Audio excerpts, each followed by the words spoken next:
रहमान अस्सलाम वालेकुम students, I hope आप सब ठीक होंगे। सो स्टूडेंट्स, आज का हमारा टॉपिक यूनिट 11 ऑर्गेनिक केमिस्ट्री का जो टॉपिक हम स्टडी करेंगे वो है सोर्सेज ऑफ ऑर्गेनिक कंपाउंड। और इसमें हम आज फर्स्ट टॉपिक करेंगे कोल। सोर्सेज ऑफ ऑर्गेनिक कंपाउंड्स की अगर हम बात करें तो इसमें एनिमल्स एंड प्लांट्स दोनों आते हैं। इसके अलावा पहले ये बिलीव किया जाता था कि ऑर्गेनिक कंपाउंड्स जो होते हैं वो जस्ट एनिमल्स एंड प्लांट से ही ऑब्टेन किए जा सकते हैं by using some vital mysterious force, लेकिन अब tens of millions of compound जो हैं वो लेबॉरेटरीज में भी सिंथेसाइज किए गए हैं। Now take out your books and open page number 61। यहाँ पे फ्लो चार्ट मेंशन किया गया है, जिस यहाँ पे समराइज किया गया हुआ है सोर्सेज ऑफ ऑर्गेनिक कंपाउंड्स को। सोर्सेज ऑफ ऑर्गेनिक कंपाउंड्स में बोथ सोर्सेज हैं एनिमल्स एंड प्लांट्स। एनिमल से भी हम ऑब्टेन करते हैं एंड प्लांट से भी। एनिमल्स में से जो दो मेन ऑर्गेनिक कंपाउंड्स हम ऑब्टेन करते हैं वो है प्रोटीन्स एंड फैट्स और ऑयल्स। ये दोनों ही ऑर्गेनिक कंपाउंड्स हैं। प्रोटीन्स प्रेजेंट होते हैं in eggs, mutton, chicken, beef, fish. तो मीट, एग्स वगैरह उसमें प्रोटीन्स प्रेजेंट होते हैं जो कि एक ऑर्गेनिक कंपाउंड है, और different types of proteins present होते हैं। देन फैट्स एंड ऑयल्स भी डिफरेंट टाइप्स के होते हैं, और इसके जो सोर्सेज हैं एनिमल्स में वो है मिल्क, बटर, चीज़। तो इनमें से हम फैट्स एंड ऑयल्स ऑब्टेन करते हैं। देन प्लांट्स की अगर हम बात करें तो प्लांट्स, लाइव प्लांट्स जो हैं, जो जिंदा पौधे होते हैं, उसमें से भी हम ऑब्टेन कर सकते हैं ऑर्गेनिक कंपाउंड्स। इसके अलावा डेड प्लांट्स में से भी ऑब्टेन करते हैं। लाइव प्लांट्स में से हम ऑब्टेन करते हैं कार्बोहाइड्रेट्स, प्रोटीन्स, वाइटामिन्स, ऑयल्स। ये जो चारों हैं ये चारों ऑर्गेनिक कंपाउंड्स हैं। कार्बोहाइड्रेट्स प्रेजेंट होते हैं वीट, मेज, पोटैटोस, बार्ले, राइस वगैरह में, जो कार्ब्स होते हैं। प्रोटीन्स हमारे पास आती हैं प्लांट्स में, पल्सेस, बीन्स, दालें वगैरह जो होती हैं उसमें प्रोटीन्स प्रेजेंट होता है। वाइटामिन्स फ्रूट्स में आ जाते हैं, एप्पल, ऑरेंज, बनाना। इनमें से ये सोर्सेस हैं प्लांट्स में वाइटामिन्स के। ऑयल्स के जो सोर्सेस हैं वो है palm oil, olive oil, soybean, peanut oil, sunflower oil. इसमें से हम ऑयल्स ऑब्टेन करते हैं, ये सब प्लांट्स हैं। डेड प्लांट्स वो प्लांट जो कि millions of years ago earth crust में बरिड हैं, वो जो होते हैं वो कन्वर्ट होते हैं into coal, petroleum and gas. और ये जो तीनों चीज़ें हैं इनमें से हम thousands of organic compounds obtain कर सकते हैं। कोल खुद एक ऑर्गेनिक कंपाउंड नहीं है, लेकिन ये मिक्सचर है, इसमें थाउजेंड्स ऑफ ऑर्गेनिक कंपाउंड्स हम इसमें से ऑब्टेन करते हैं बाय यूजिंग अ प्रोसेस जिसको हम डिस्ट्रक्टिव डिस्टिलेशन कहते हैं। उस प्रोसेस के थ्रू हम इसमें से ऑर्गेनिक कंपाउंड ऑब्टेन करते हैं। इसी तरह से पेट्रोलियम को एक प्रोसेस के थ्रू गुजारा जाता है जिसको फ्रैक्शनल डिस्टिलेशन कहते हैं, और हम ऑर्गेनिक कंपाउंड्स ऑब्टेन करते हैं। और इसके अलावा जो सोर्स है वो है नेचुरल गैस। तो इन सब में से हम ऑर्गेनिक कंपाउंड्स को ऑब्टेन करते हैं। कोल, कोयला जिसे हम कहते हैं नॉर्मली, कोल क्या होता है, ब्लैकिश कलर का कॉम्प्लेक्स मिक्सचर होता है जिसमें हमारे पास कंपाउंड्स प्रेजेंट होते हैं जिनमें carbon, hydrogen, oxygen elements present होते हैं। इसके अलावा small amount of nitrogen and sulphur elements भी इनमें पाए जाते हैं। फॉर्मेशन इसकी कैसी होती है या इसका जो ओरिजिन होता है वो कैसे है, decomposition of dead plants which are buried under earth crust millions of years ago. हज़ारों साल पहले जो प्लांट्स अर्थ क्रस्ट के अंदर बरिड थे उनकी डिकम्पोजिशन होती है। डिकम्पोजिशन कहते हैं break down in the presence of bacteria या फंगस। उसकी मौजूदगी में जो ब्रेक डाउन होती है सब्सटेंसेस को हम डिकम्पोजिशन कहते हैं। तो इस प्रोसेस से हमारे पास कोल ऑब्टेन होता है। कार्बोनाइजेशन एक प्रोसेस है जो कि कहते हैं वुड का कोल में जो कन्वर्जन होता है, इस प्रोसेस को हम कहते हैं कार्बोनाइजेशन। ये बहुत स्लो बायोकेमिकल प्रोसेस है, और जो कंडीशन है इसकी वो है high pressure, high temperature and long time. बहुत लंबा अरसा इसके लिए चाहिए होता है, तकरीबन 500 मिलियन ईयर्स। इन कंडीशन में ये प्रोसेस होता है जिसमें वुड, लकड़ी जो होती है वो कोल में कन्वर्ट होती है। Types of coal depending upon extent of carbonisation. Carbonisation की एक्सटेंट पे डिपेंड करता है। एक्सटेंट मीन्स कि कितनी कार्बोनाइजेशन हुई है, कितना कोल प्रोड्यूस हुआ है, उसकी बेसिस पे कोल की 4 टाइप्स हैं हमारे पास।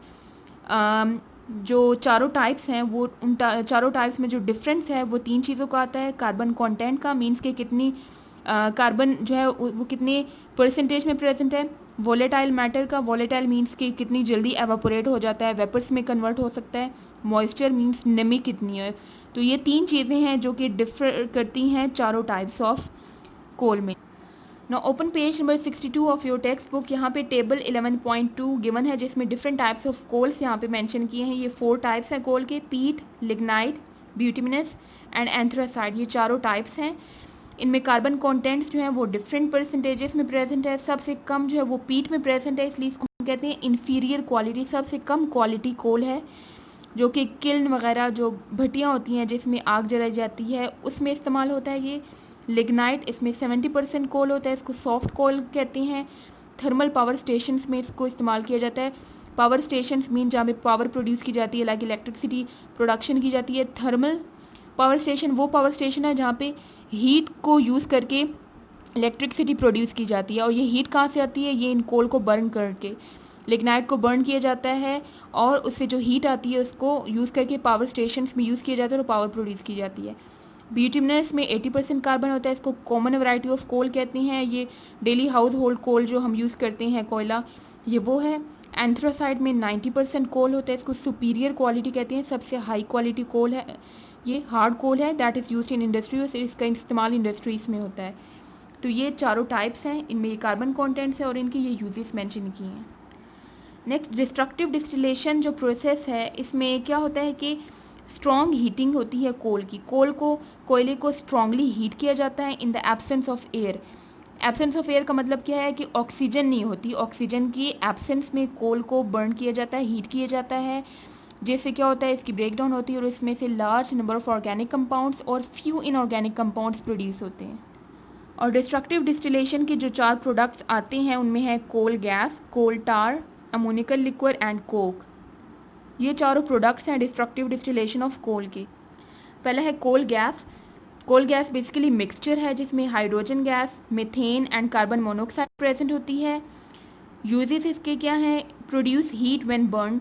कोल गैस को जब बर्न किया जाता है ये हीट प्रोड्यूस करता है, सोर्स ऑफ हीट है ये। As a fuel in industry, fuel के तौर पर इंडस्ट्री में इस्तेमाल होता है। फ्यूल मीन्स के इसको बर्न करके हीट ऑब्टेन की जाती है।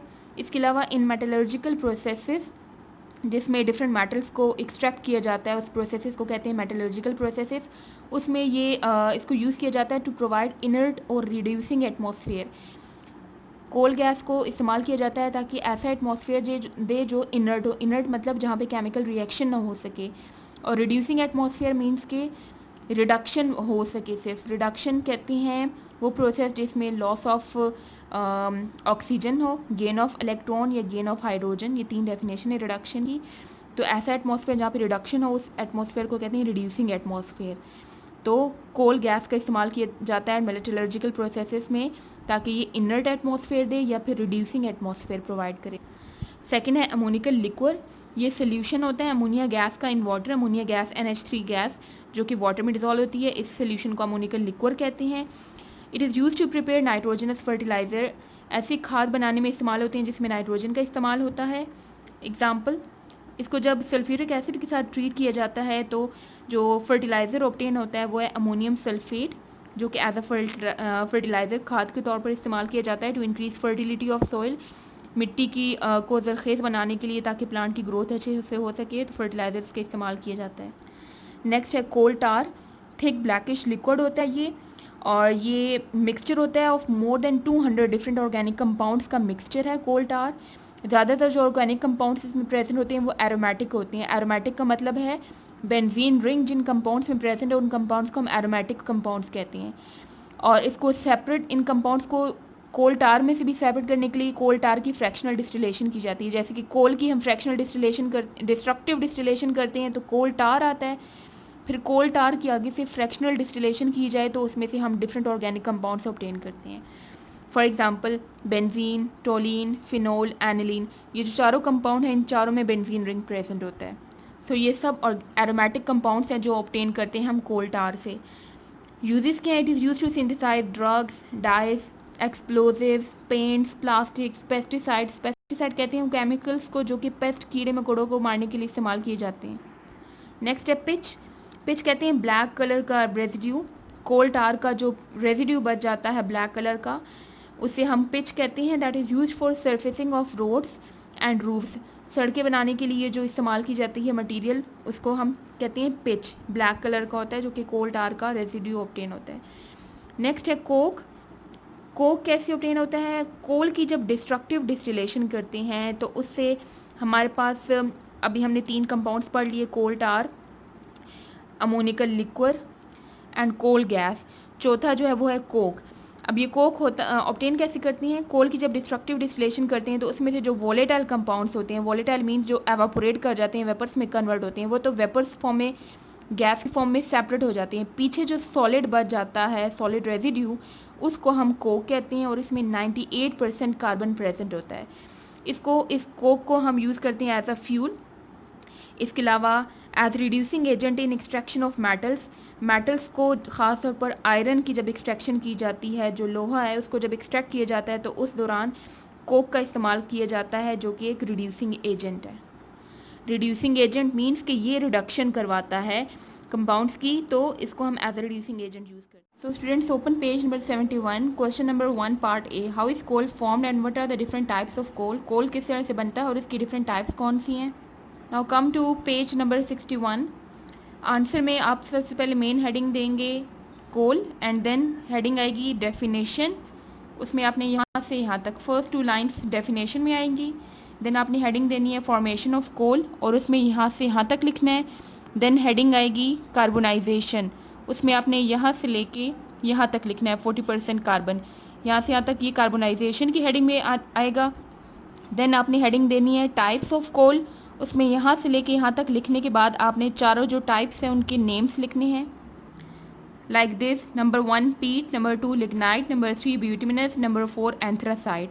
इसको एक्सप्लेन नहीं करना पार्ट ए में, क्योंकि पार्ट बी में इनकी एक्सप्लेनेशन देनी है, तो यहाँ तक आपने इसका आंसर लिखना है। So question number 1 part A में हमारे पास हेडिंग आ जाएगी definition of coal, formation of coal, carbonization and types.